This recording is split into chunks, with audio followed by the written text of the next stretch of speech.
Welcome, I'm Peter Knudsen, an NTSB Media Relations Specialist.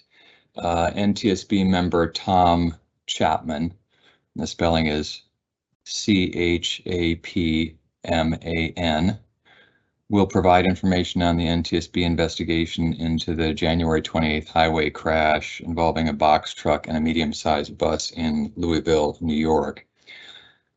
Also participating today is Dr. Rob Malloy. That's Molloy, and he is the director of the NTSB Office of Highway Safety. To ask a question, select the question icon on the upper right hand of your screen. The icon is depicted with a question mark in a box. Type your question along with your name and media affiliation and submit it, and I will read the questions. The entire briefing, including Q&A, will be recorded and posted on our YouTube channel, NTSB Gov, later today. With that, I'll turn it over to Member Chapman. Good afternoon, and thank you for your interest. I'm Tom Chapman, a board member with the National Transportation Safety Board. And as Peter said, I'm joined today by Dr. Robert Malloy, who's the director of our Office of Highway Safety.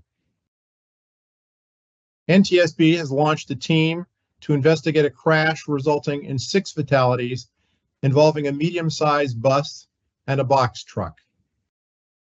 At approximately 6:00 a.m. Eastern Time on Saturday, January 28th, a 2013 medium-sized bus was traveling on New York State Route 37 in Louisville, New York, located in St. Lawrence County. There were 15 occupants on the bus, which was being operated by a company doing business as LBFNY, a solar farm construction company based in central New York. At the time, a 2021 Freightliner box truck was traveling in the opposite direction on State Route 37. The box truck was rented by Penske, and it was rented to a motor carrier. The driver was the sole occupant of the box truck. As the two vehicles approached each other, the box truck crossed over the highway center line and collided with the bus.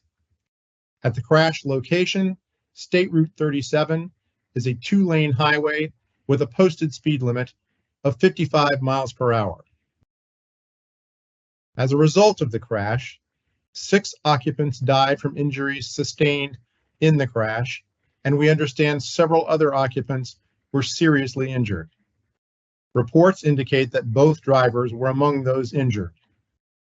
All of the injured were transported to area hospitals for treatment. Before I go further, on behalf of all of us at NTSB, I would like to extend our most sincere condolences to the survivors and to the families and friends of the victims of this tragedy. Highway safety investigators from NTSB with expertise in various disciplines traveled to the crash location.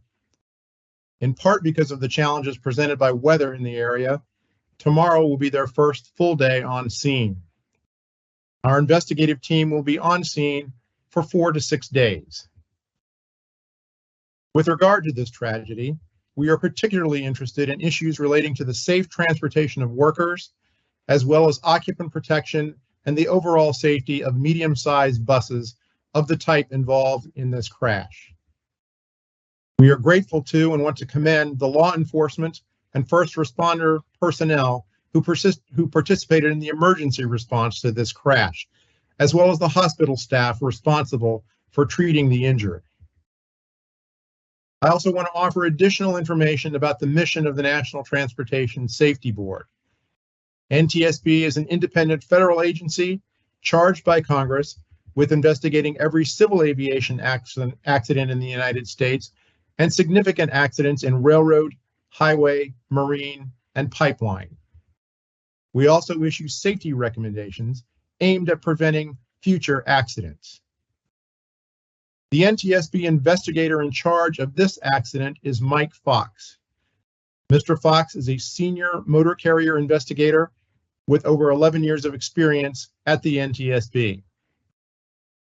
Mr. Fox and our team will be examining the areas of human performance, survival factors, motor carrier factors, highway factors, and vehicle factors.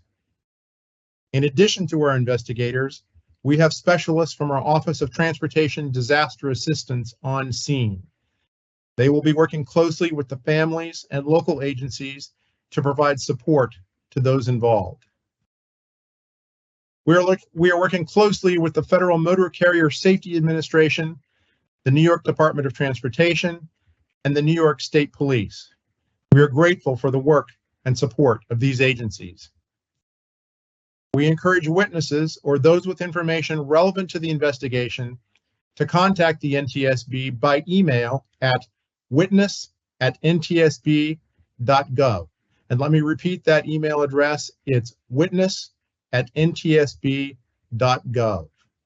For those who don't have access to email, we also offer a phone number, which is 866-328-6347. Again, 866-328-6347. Our investigators will work to thoroughly document relevant evidence and gather additional factual information. Our mission is to understand not just what happened, but why it happened, and to recommend changes to prevent it from happening again. We will not be determining the probable cause of the crash while we are on scene, nor will we speculate about the cause. These are the first steps in a lengthy investigative process. Once again, we extend our condolences to the families, and we thank the first responders for their efforts.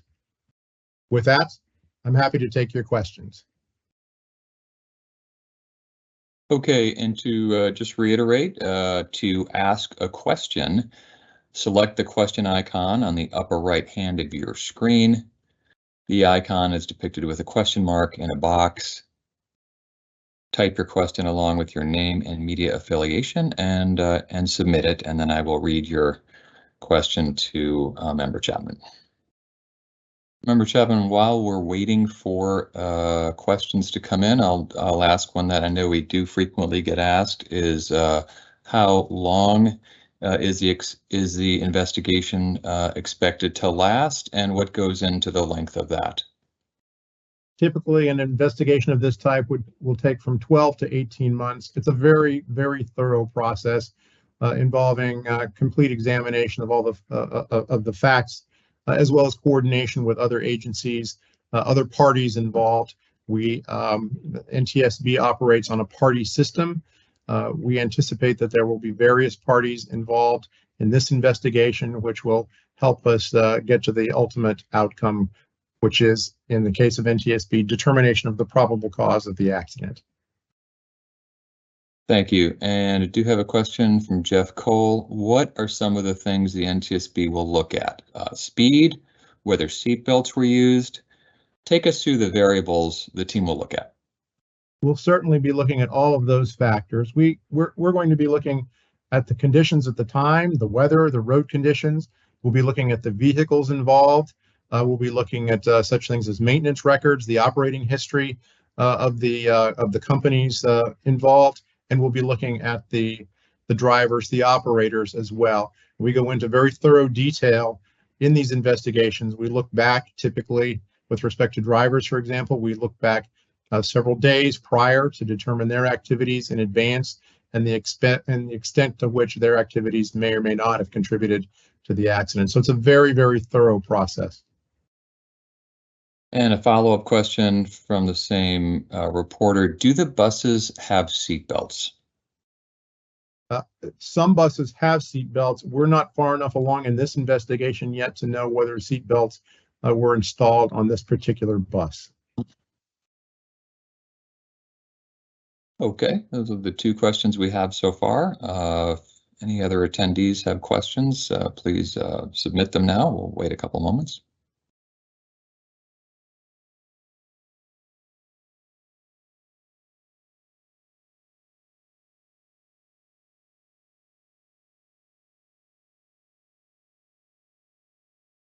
Well, while we're waiting for other questions to be submitted, can you speak to the level of cooperation the NTSB has received from local authorities?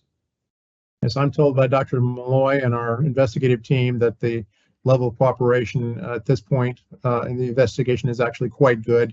We're very appreciative of the cooperation we're getting from DOT, from the state police, and other agencies in the area. Thank you. And a question from Katie O'Toole, the Post Standard. Can you release the names of the victims, where they are from, and their ages? Can you please repeat the name of the company they worked for? And do we know yet when they were, where they were going when the crash happened? Also, do you have details from the crash, such as whether it was snowing, whiteout, weather conditions, things of that nature? The company is LBFNY. We're still early. We don't know a lot about the company or the operator or the circumstances under which the bus was being operated. As for the names of the victims involved, that's the purview of local authorities, and we would direct you to them. And I'm sorry, I've forgotten the last element of that question. Yes, she also asked, do we know where they were going when the crash happened, and then weather elements? Yeah, that's one of the questions that we'll want to look at as part of the investigation, but it's too early. We don't know the circumstances yet of the transportation that was being provided. And what information do we have about the weather elements at the time? I am told that the weather at the time, while it was cold up in that part of the country, I'm told that the weather does not appear to have been a significant factor. Dr. Malloy, am I correct about that? I think at this time it's still too early to say with weather was a factor. We're certainly working with local people, and we'll get weather reports for the region to better understand the weather at the time of the crash. As you probably know, weather up there yesterday was very difficult, but that was after the time frame of the accident. Another question is, were all the deceased on the bus? My understanding is that all of those that were killed in the accident were on board the bus, yes. Okay, and another question. You indicated the drivers were injured. Does this mean the 6 confirmed deaths were passengers in the van or the bus, which I think we just answered there? It's my understanding that all of the fatalities were among passengers on the bus.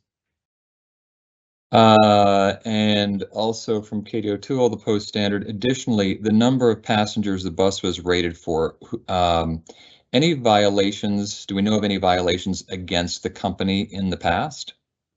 But too early to say on that question. That's obviously one of the things that we'll want to be looking at. I'm not aware of the total capacity of the bus. I believe that there were 15 passengers total on board. It's my understanding that is not beyond the capacity of the bus, but I don't know the total capacity. Okay. Do we have any more questions? We'll wait about another minute to see if anybody sends in another question.